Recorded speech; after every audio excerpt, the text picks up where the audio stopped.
We no longer use the term alcoholic. It's not a legitimate medical diagnostic category. We do now categorize alcohol problems, in technical terms, alcohol use disorders, into three categories: mild, moderate, and severe. The fact that we can now recognize gradations of the problem, that alcohol problems lie on a spectrum, are there different treatments for people who have different levels of severity of their alcohol problem? It's helped us get away from the all or nothing mentality, that abstinence, total abstinence, is the one and only way to deal with the problem. So can you be a little bit alcoholic? Well, yes, sort of. You can have a mild alcohol use disorder or a moderate disorder and not a severe disorder. How those categories are arranged depends on how many of the diagnostic criteria you happen to meet. Do you end up drinking, frequently end up drinking more than you intended to? Do you have cravings and compulsions or a preoccupation to drink? Have you given up important activities like recreation, sports, leisure activities, being with certain people, family, friends, in favor of drinking? Do you find yourself acting in ways that alienate other people, that cause conflict in relationships, for example, your most valued relationships when you're drinking? Is it really affecting your marriage or your relationship with your partner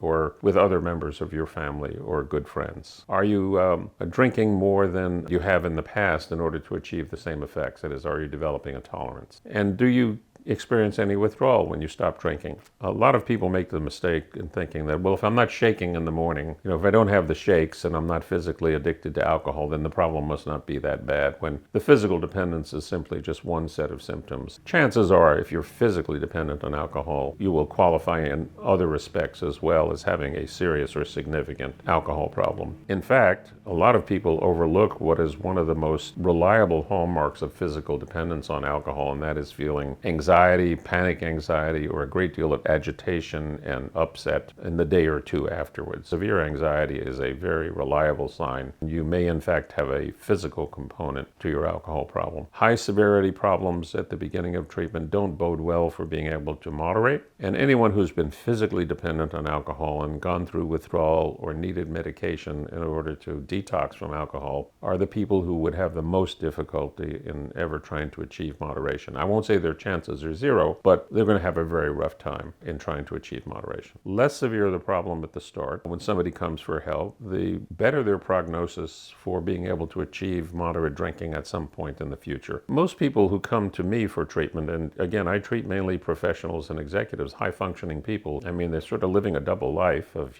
high-level executive or doctor or lawyer during the day, and then, heavy drinker and partier at night. They struggle really hard to keep the two from overlapping, and most people are pretty good at keeping them separate. In fact, it's when there's spillover that they're more likely to come to seek help from somebody like me. The doctors I see are especially good at keeping their alcohol or other substance use separate from work, never being intoxicated on the job, not necessarily drinking till the wee hours in the morning if they have to go to work the next day. The attorneys I see have a little bit more wiggle room. They're not under as much pressure and scrutiny in terms of, not showing any possible signs of hangover or intoxication. And then there are people who work for themselves or, corporate executives who don't have much accountability to anybody.